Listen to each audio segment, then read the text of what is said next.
यहाँ एक दादी की दुख भरी कहानी है जो भावनाओं और गहराई से लिखी गई है। खिड़की के पास आखिरी कुर्सी हर शाम।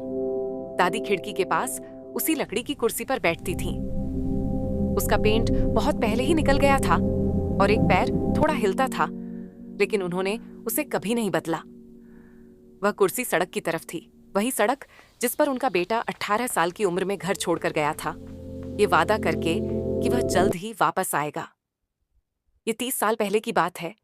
अब घर शांत था, बहुत ज्यादा शांत। घड़ी जोर से टिक टिक कर रही थी, जैसे खालीपन को भरने की कोशिश कर रही हो। आदत के कारण 2 कप चाय के लिए केतली उबलती थी। हालांकि वह हमेशा दूसरा कप ठंडा होने पर सिंक में डाल देती थी। दीवार पर ऐसी तस्वीरें टंगी थीं जो कभी पुरानी नहीं हुई। मुस्कुराते चेहरे, जन्मदिन, एक जवान औरत जो एक नवजात बच्चे को गोद में लिए हुए थी। जब भी वह उन्हें साफ करती तो उनके हाथ कांपते थे, इस डर से कि कहीं एक दिन यादें गिरकर टूट ना जाएं। उनके पोते पोतियां इन गलियारों में दौड़ा करते थे। उन्हें उनकी हंसी संगीत की तरह गूंजती हुई याद थी।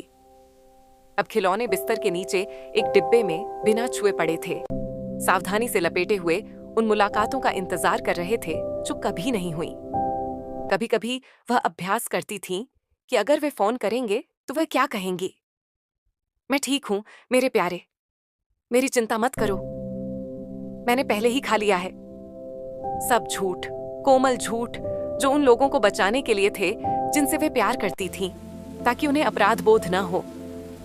बारिश वाली रातों में वह छोटे छोटे स्वेटर बुनती थीं, जिन्हें वह कभी किसी को नहीं देंगी। रेडियो पर पुराने गाने बजते थे और वह गुनगुनाती थीं।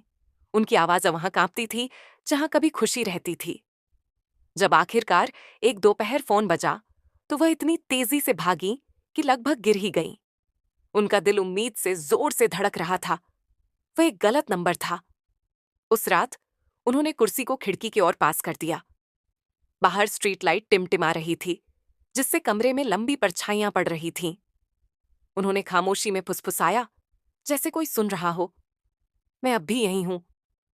अगली सुबह पड़ोसियों ने देखा कि पर्दे नहीं खुले थे। खिड़की के पास की कुर्सी खाली रही, अब भी सड़क की तरफ, अब भी इंतजार कर रही है। और नीचे जो वो सब्सक्राइब का बटन है ना, उसको हिट करो। कहानी खत्म। देखो मत, जल्दी से करो सब्सक्राइब।